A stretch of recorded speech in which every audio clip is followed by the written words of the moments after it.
All right, we're diving deep today and going beyond the headlines into a case that captivated India, the death of Sushant Singh Rajput. Yeah. You might remember him, right? The talented actor who played MS Dhoni in that biopic. Right, yeah. Really brought him to life on screen. Exactly. And his passing, well, let's just say it was shrouded in mystery. Definitely a lot of unanswered questions. So that's why we're here, to unpack the layers of this case and really try to understand why it resonated so deeply with so many people in India. It went way beyond a typical celebrity death, that's for sure. It became a symbol, didn't it? Of much larger issues within Indian society, absolutely. So June 14, 2020, that's the day it all began. Right. Sushant Singh Rajput found dead in his Mumbai apartment.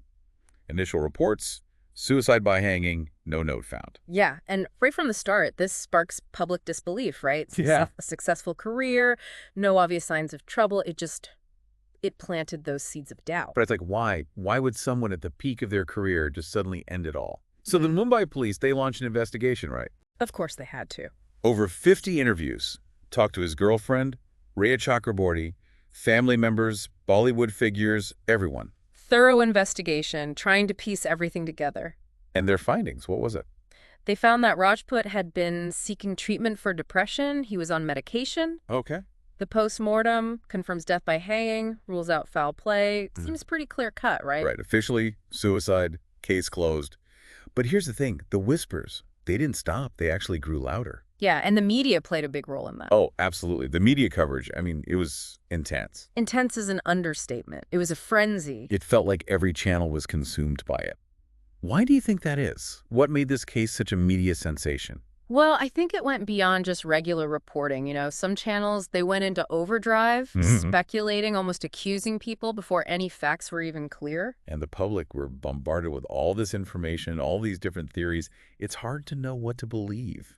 Right, exactly. You've got this mix of genuine grief, curiosity, suspicion, and it all gets amplified by the media. And then, of course, come the conspiracy theories. Oh, yeah, this is where it gets really interesting. Yeah. And for our listeners out there, remember, we're sticking to the facts here. No internet sleuthing. We're going to try and make sense of it all. Okay, so first up, nepotism. Okay. Nepotism in Bollywood, that's always been a hot topic. Huge issue. And in this case, the theory was that Rajput's success threatened powerful families in the industry. The outsider shaking things up. Exactly, and they felt threatened, so they conspired against him. So we've got this image of Rajput as the victim, Right. Battling against this rigged system. Right, and it resonated with a lot of people, especially with those who feel like Bollywood is controlled by a select few. Okay. And then there's Rhea Chakraborty, Rajput's girlfriend. She really became the focus of a lot of the theories, didn't she? Oh, absolutely. She was accused of everything, controlling his finances, isolating him from his family. And introducing him to drugs, right? Yeah, that too. It's important to note, though, these are just theories. Right. Speculation, not facts.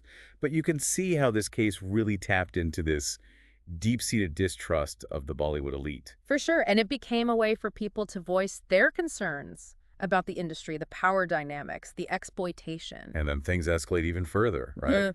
Rajput's family, they file an FIR, a first information report, accusing Chakraborty and others of abetment to suicide, theft, you name it. And that throws a whole other wrench into things, because now you have a jurisdictional battle. Bihar police, where the FIR was filed, versus Mumbai police, who were leading the initial investigation. Public pressure is mounting, everyone's demanding answers, and it all becomes very messy. It really highlights the power of public opinion in a case like this. Oh, absolutely. The public can make or break a case, especially when it comes to high-profile figures. And ultimately, it's the Supreme Court that steps in to try and restore order, right? Yeah. They ordered the CBI, the Central Bureau of Investigation, to take over in August 2020. So now we've got the CBI investigating the death.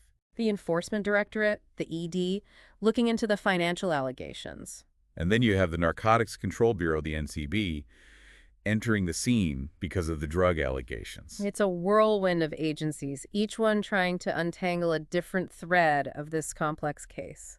And for our listeners, you can see how what started as a seemingly straightforward suicide investigation has transformed into something much bigger. Way bigger. It's not just about one man's death anymore. It's about power, justice, and maybe even the soul of Bollywood itself. It's a story with a lot of layers, and we're just getting started. We left off with that AMS report, concluding suicide.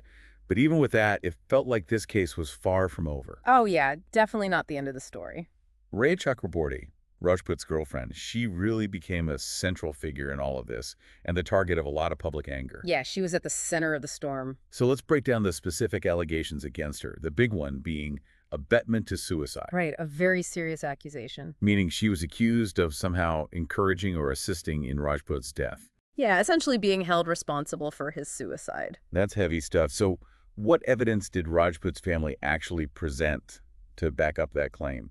Well, in their FIR, they alleged that Rhea had subjected Sushant to mental harassment, basically driving him to despair. Okay.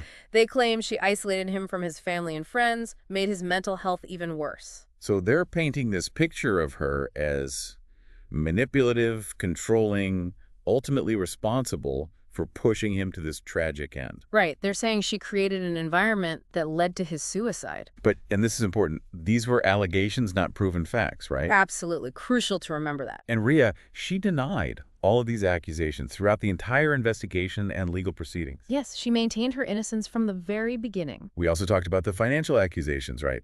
Money laundering, misappropriation of funds from Rajput's accounts. What was that all about? So the Enforcement Directorate, the ED, they were looking into claims that Rhea siphoned off large sums of money. Basically that she was living off his wealth, exploiting him financially.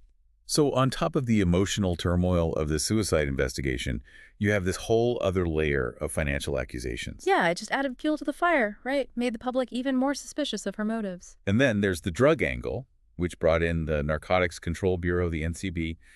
How did they get involved in all of this? Well, while investigating the financial side of things, the ED uncovered evidence suggesting drug use within Sushant's circle. Yeah. And they suspected Rhea might be involved, so that's when the NCB stepped in. And the NCB, they made some high-profile arrests, right? Yes, Rhea herself was arrested, spent about a month in jail on drug-related charges. Wow. Her brother, Shoik, was also arrested, along with several alleged drug peddlers. So what started as a suicide investigation had now blown up into this huge, multifaceted case, right? Exactly. It was a tangled web of allegations with potential drug use in Bollywood, financial wrongdoing, and always that lingering question, was it really suicide or something more? And even though the Ames report supported the suicide conclusion, it still felt like there were a lot of unanswered questions. Oh, absolutely. It was a turning point in the investigation, but it didn't necessarily satisfy everyone. What about Rhea? What ultimately happened to her? Was she ever formally charged with any of these serious crimes? Well, after a month in jail, she was granted bail on the drug charges. Okay. And as for the other accusations, abetment to suicide, financial misconduct, those were never actually proven in court. So despite being the center of all this, facing immense public pressure, she was never actually found guilty of those most serious crimes. That's right. But the media attention, the public scrutiny, it undoubtedly took its toll, even without a formal conviction. Right. It shows how powerful public perception can be. It can really damage someone's reputation, even if they're not found guilty in a court of law. For sure. And it's important to remember that Rhea always maintained her innocence, saying she was unfairly targeted. This case really highlights how a story can take on a life of its own, especially in the age of social media, where information spreads so quickly.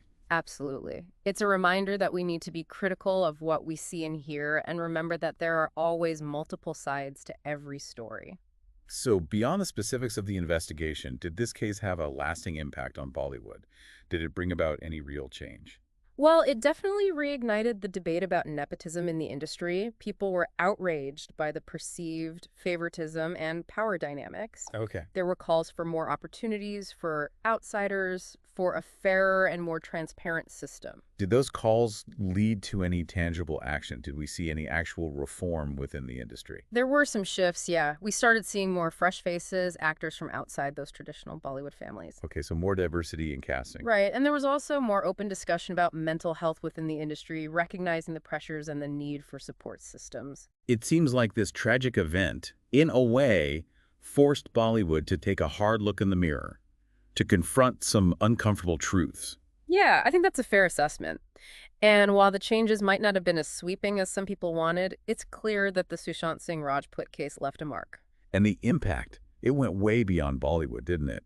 This case became about so much more than just one actor's death. It became a societal conversation about media responsibility, the power of public opinion, the challenges of seeking justice in a world flooded with information and often misinformation. It exposed vulnerabilities in our systems, didn't it? From law enforcement to the media, it made us question how we process information and seek truth. Exactly. It forced us to ask some tough questions about ourselves as individuals and as a society. We've covered a lot of ground here, the investigations, the controversies, the impact on Bollywood, but we can't wrap up this deep dive without talking about the human element at the heart of this case, mental health. Right. It's easy to get caught up in the details, the accusations, the theories, but ultimately, this is a story about a person, a human being struggling with inner demons. And that's something we can all relate to, the fact we all have our own struggles, our own battles we're fighting. Absolutely. And in this case, it highlighted the immense pressures faced by those in the public eye. It's easy to forget that celebrities are human too, with their own anxieties, vulnerabilities, and that the constant scrutiny can take a toll. And in India, there's often a stigma around mental health, especially in the entertainment industry. It's seen as a weakness, something to hide rather than address. Exactly. And in a way, Rajput's death, as tragic as it was, forced people to confront that reality, that mental health is just as important as physical health. It became a catalyst for change, for more open dialogue. It brought the issue to the forefront, and we saw prominent figures, celebrities, athletes, even politicians, opening up about their own struggles. Sharing their stories, encouraging others to seek help. It was like that message, "It's okay not to be okay," finally started to resonate. In this case, it gave people permission to talk about their feelings, Yeah. to normalize those conversations that were once taboo. And that's huge. Destigmatizing mental health is so important. It creates an environment where people feel safe reaching out for help. Because seeking help, it's not a sign of weakness. It's a sign of strength, of taking control of your well-being. So as we move into the final part of our deep dive, let's keep this conversation going, because there are still lessons to be learned from the Sushant Singh Rajput case. Lessons about compassion, about empathy, about creating a society that supports mental well-being. So we've gone through the investigations, the controversies, the media frenzy, all the twists and turns of this case. It's been quite a journey. It really has, and we've talked about how this case impacted Bollywood. But as we wrap up, I think it's important to circle back to the human element. Yeah, the part that often gets lost amidst all the noise. Exactly, because at the heart of it, this is a story about a person, a young man, who clearly struggled with something much deeper than what the public saw. And I think throughout all this, the accusations, the theories, there was this underlying current of sadness, a sense that maybe we as a society were not doing enough to understand those hidden struggles. Right. It's easy to get caught up in the whodunit, the mystery, but we have to remember that this is a real person's life we're talking about. And his death, even though the official conclusion was suicide, it sparked this really important conversation about mental health, especially the pressures faced by those in the public eye. The constant scrutiny, the expectations, it's a lot to carry. And in India, there's often a stigma attached to seeking help for mental health issues, like it's a sign of weakness. Especially in the entertainment industry, image is everything, right? Exactly. So maybe, in a way, this tragedy forced people to confront this reality, that mental health is just as important as physical health. It became a catalyst for change, for more open dialogue. Yeah, after this case, we saw more and more people, celebrities, athletes, even politicians, opening up about their own mental health struggles. It's like that saying, it's okay not to be okay. It finally started to hit home. And this case, in a strange way, it gave people permission to talk about those feelings, to say, hey, I'm struggling too. And that's so important, breaking down those walls of silence, destigmatizing mental health. Because when we do that, we create an environment where people feel safe reaching out for help. So even though this case was filled with controversy and unanswered questions, I think it ultimately served as a wake-up call. Yeah, it reminded us that beneath all the glamour, the fame, the social media posts, we're all human. We all have our vulnerabilities. And sometimes those vulnerabilities are hidden, and we don't even know what someone is going through. That's why it's so important to be kind, to be compassionate, to check in on each other. To create a society where mental well-being is valued and supported. And to remember, if you're struggling, you're not alone. There is help available. There are people who care. After diving deep into this case, I'm left with this mix of sadness, of course, but also hope, because it feels like something shifted. Yeah, I think so too. Sushant Singh Rajput's legacy, it goes beyond his films, It's a reminder of our shared humanity, our vulnerabilities, and the importance of mental health. Absolutely. And maybe if just one person reaches out for help because of this conversation, then something good can come from this tragedy. That's a powerful thought.